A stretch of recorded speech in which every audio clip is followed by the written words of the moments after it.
sons of the Jews' high priest, them secure, were doing this.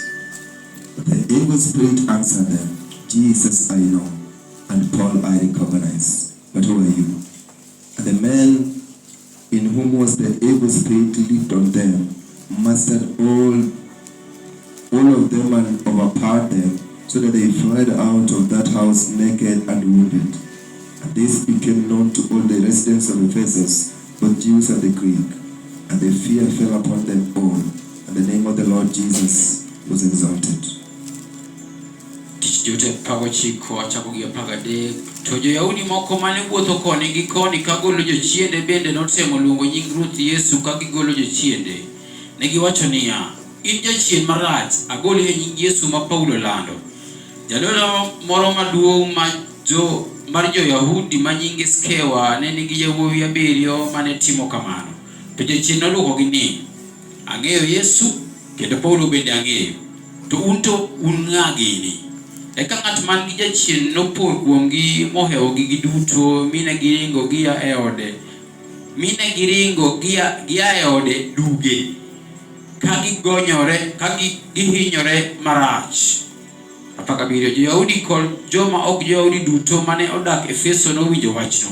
Miluoro maduong' omakogi kendo nying Ruoth Yesu nomedo yudo duong'. Amen. Opak Yesu. Wamosere hewaka. Tusalimiane hewani. Ada huyo materi kabisa mudarwak neno. Nataka kunena kidogo kamano. Kisha takaribisha shuhuda ama shukrani. Ada huyo kumilongo ni ng'eyo Kristo. Nataka kunena kuhusu kumjua Kristo. Materi kabisa. Ndogo tu 15 to 20 minutes. Dakika 15-20 hivi. Bwana Yesu asifiwe. Opak Yesu. Ng'eyo Kristo. Kumjua Yesu. Hallelujah. Hallelujah. Afwenyo nagundua ni tewarwa ya kwamba kuna wokovu. Ndio chieng' moro wasamo mwaroka. Tena kuna siku nilisoma andiko fulani hapa. Mabuyu kumja ya chuoyo. Ambayo inanenea kuhusu mtengeneza chungu. Tukawi ndio ya chuoyo tonochu. Ya chuoyo. Sawa. Mpanzi. Ya chuoyo kane chuoyo.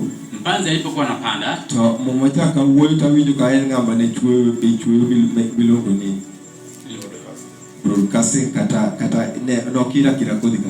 Andiko linanenea kuhusu panzi wa aina ambayo wanapanda naye ambao ni ya kutupa tuma mbegu hivi. To mane kaka watija sae. Hivyo ndivyo andiko la Mungu liko. Kindo kwa digo tumatari. Tena tukitoka tukielekea Gotmatari, to ichuoyo watija sae. Tena wanapanda neno la Mungu. To watija sae sama ichuoye. Tena neno la Mungu wakati lapandwa. To nitire joma kala kalenda. Kuna ambao wanapita barabarani. Nitire ng'ama bete dode e dalane. Kuna ambaye amekaa mlangoni nyumbani kwake. Nitire ng'ama tedo e jikoni. Kuna ambaye anapika jikoni. Nitire ng'ama uso e chiro e tanda. Kuna ambaye anauza kibandani sokoni. Nitire ng'ama bete muos e dukane. Tena kuna ambaye ametulia polepole dukani mwake. Target mara watija sae en jogite. Lengo la neno la Mungu ni hao wote. Mama onaru chuny kuma watija sae donde mopogore. Andiko lanena kuhusu moyo ambao neno la Mungu inaingia ukitofauti. Ndio olare tingdingwe. Tena imeifafanua mara kwa mara. Mama wacha ni moko ne luare elwanda. Andiko lasema zingine zinaanguka kwenye mwamba. Moko ne luare wamiyo. Zingine zinaanguka barabarani. Moko ne luare kindukote. Zingine zinaanguka kati ya miiba. Moko ne luare lomamiyo. Zingine zinaanguka kwenye udongo safi. Bwana Yesu asifiwe. Upaki Yesu. To jogite no yudo waru. Hao watu walipata wokovu.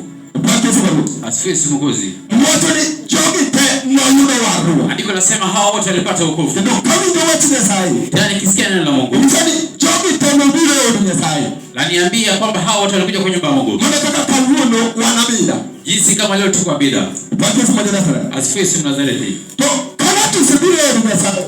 Mtu akisha kuja kwa nyumba ya Mungu. Mungu awatolea. Ambayo andiko lasema ni ulindo kenu hiyo. Ya kwamba kusikiza inaleta ulindo watija sae. Kusikia neno la Mungu. Kama tu ulindo watija sae. Mtu akisikia neno la Mungu. Watija matendo hiyo. Hilo neno linaleta imani. Hiyo ndio mambo ya. Hilo imani andiko la liita. Waro. La liita wokovu. Upaki Yesu. Asifiwe Yesu. Watini matanata hiyo. Andiko lasema yote aaminie no less atanusuriwa. Hallelujah. Hallelujah. To kasa ndiko. Na nikisoma andiko. Yesu Yesu anasema Yohana Injili 14:21 anasema mtu akinipenda anampenda Mungu, anapenda neno ambalo alisikia, anapenda wokovu, analinda huo wokovu wake. Asifiwe Mwokozi. Yesu anasema mimi Yesu nitajidhihirisha kwake. Haleluya. Inamaanisha ambacho kinaleta tofauti kati ya yale viumbe vitatu. Wale watu wanne ambao wameokolewa. Haleluya. Mtu alipata kwenye jiwe. Alikuwa pale neno likamea. Neno alienda kwa kilindi. Sababu yeye ni jiwe. Haleluya. Asifiwe Mungu. Kama yuko miongoni mwa mwiba hawezi kuwa, sababu miba itaidunga, itafunga. Asifiwe Mungu. Kama yuko kwenye barabara ndege watakula neno. Asifiwe Mnazareti. Ila kimea kwenye mchanga safi ambayo kuna manyiwa atakuwa, akisha kuwa hilo neno litakuwa kama liko na afya, maisha yake njema. Upaki Yesu. Nagundua sababu ya wengine kuishi kukua vyema.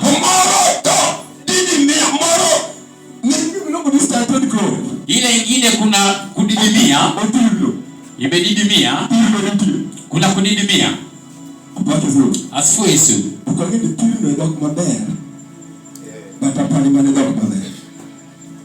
Nafikiri kudidimia ndio lugha njema. Haleluya. Bwana Yesu asifiwe. Upaki Yesu. Sababu unapata juu ya mwamba hata kama hakuna maji. Tunajua vyema hata kama mmea unamea, inavuta maji kwa miguu zake, mizizi yake ambayo inatoka kwa mchangani, inakimbia milini hadi kwenye matawi, kisha inampatia uhai. Akiwa juu ya mwamba hawezi kuwa. Asifiwe Mungu. Sasa kuna ufunuo katika wokovu. Ufunuo ni nafanya mtu aishi na Kristo. Ukisoma ile andiko na kwenda chini. Andiko 23. Yesu anasema, sababu sasa amenipenda, ameshika amri zangu. Anasema atakuja na babake ambaye ni Jehova. Inamaanisha mbingu imeinuka. Mbingu imeinuka. Ufalme wa Mungu. Inasema sasa tunashuka tunaenda kuishi kule. Kwa nini waishi kule? Sababu walikaribisha neno. Neno limepata mahali ya kuweka mizizi yake. Asifiwe Mungu. Tunajua kinachotenganisha mtu na Mungu. Ya kwanza ni dhambi. Hiyo ndio sababu nanenea toba. Asifiwe Mungu. Ili kwamba Mungu apate mahali pake kwako. Ili kwamba Mungu ashuke na kuishi. Toba lazima ifanyike. Asifiwe Mungu. Hakuna lingine. Hiyo ni lazima. Haleluya. Ukiamua moyoni, umeamua kwenye kwako. Hiyo ndio unasalia na hiyo kitu chako. Yesu naye haji. Asifiwe Mungu. Nilisoma andiko la Mathayo 25 ambayo inanenea wanawali 10 ambao wameokolewa. Haleluya. Asifiwe Mungu. Wanawali 10 ambao wameokolewa. Hao ambao waliokolewa Mungu amewalinganisha na ufalme wake. Moyo wangu niambia ya kwamba kikundi hichi cha watu 10 ni sawa na kikundi cha kanisa la Abida. Tena hapo kwenye Abida kulipatikana kuna vikundi viwili vya watu. Haleluya. Jinsi ilivyopatikana enzi za Biblia. Asifiwe Mungu. Hao ni wanawali 10. Hawa wasichana walisikia neno la Mungu. Wakalichukua neno. Wakatoa ushuhuda. Wakasema unajua tumeokolewa. Hata kitoka nyumbani kwake. Wake wanatolea ushuhuda. Anasema unajua mimi siku hizi Yesu ameniokoa. Akikutana na mama mwingine, anaweza nena na watoto wake. Aweleze unasikia watoto wangu? Yesu ameniokoa. Sababu nimechukua neno la Mungu. Wanawake 10. Tena ametoka nje ili kwamba wamngojee Kristo. Walikuwa na kujua ya kwamba Kristo yuakuja. Jinsi kanisa ya saizi pia inajua Kristo yuaja. Asifiwe Mwokozi. Ni nani atamani kwenda na Kristo? Sababu wanamjua. Tena wanajua wema wa kuwa naye. Asifiwe Nazareti. Haleluya. Hawa wasichana wanawali wakatoka nje. Wanamtaka Kristo. Andiko nasema wanamsubiri. Walijua kwamba yuaja. Ila wao wote walijua anakuja kuwachukua.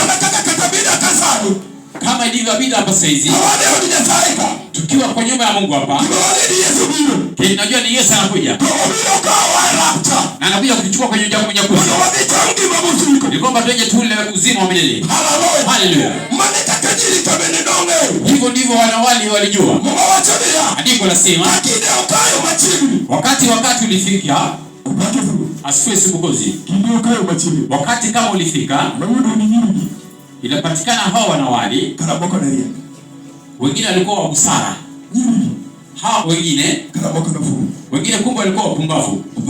Asifiwe Mwokozi. Sasa kinacholeta upumbavu sio kwamba mimi huja kanisani kwa patipati na wewe wakuja na viatu vindefu. Nimegundua kwenye kinafanya mtu awe mpumbavu na mwingine wa hekima. Sio kwamba mimi nakuja na suti 1,100 na wewe wakuja na suti 10,000. Haleluya. Asifiwe Mwokozi. Sababu upumbavu wako umepatikana kwenye mmoja wa hekima, mmoja mpumbavu. Wapata hekalu ya Mungu ambayo ni beba wanawali 10. Kuna utofauti. Wengine wa hekima, wengine wa pumbavu. Ufalme wa Mungu ni ufalme wa hekima. Andiko lasema neno la Mungu likifunuliwa hali wapumbavu wanakuwa wa hekima. Inamaanisha upumbavu ukikushika ukaingia kwenye kikundi ambayo inaitwa kanisa la upumbavu, ufalme wa Mungu pia hauendi. Haleluya. Asifiwe Mwokozi.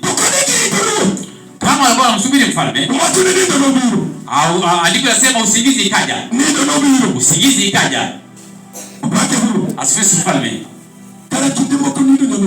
Kumbe enzi fulani usingizi waweza kuja. Kinashangaza. Wakati usingizi umekuja ndio Mwokozi pia anajitokeza. Mtu kwa mtu akisikia sauti anarejea kwenye wokovu wake. Ila anashangaa wakati watu hawa sana walirejea wokovu wao. Huu ndio wakati ulipatikana wengine wapumbavu, wengine wa hekima. Kwa nini mtu awe mpumbavu na mwingine wa hekima? Andiko lasema wengine kama walichukua wokovu wakachukua wokovu ambao andiko limeita nuru, wakachukua hata hadi na mafuta ambayo itafanya taa yao iwake wakati wote. Wakati nifika wakapata hao kubeba mafuta, ila wokovu walichukua. Tena walitembea kwenye kikundi cha tena ushirika walienda ya kanisa. mikutano walienda. Walimtumikia Mungu akihubiri Injili. Walimsubiri Yesu Mnazareti. Ila Yesu alipojidhihirisha akajipata kumbe mimi mpumbavu. Hapa sasa sizifika kwa mfalme. Sababu sina ufuta. Ila nina wokovu. Asifiwe si Mwokozi. Kumbe wokovu bila mafuta sio wokovu. Kumbe huo ndio wokovu. My duplicate. Ambayo ni gushi. Asifiwe si Mwokozi. Sio ya asili. Ambayo ilitoka msalabani. Haleluya. Sio asili ambayo Yesu aliifia. Asifiwe Yesu. Wokovu ambayo mtu akiipata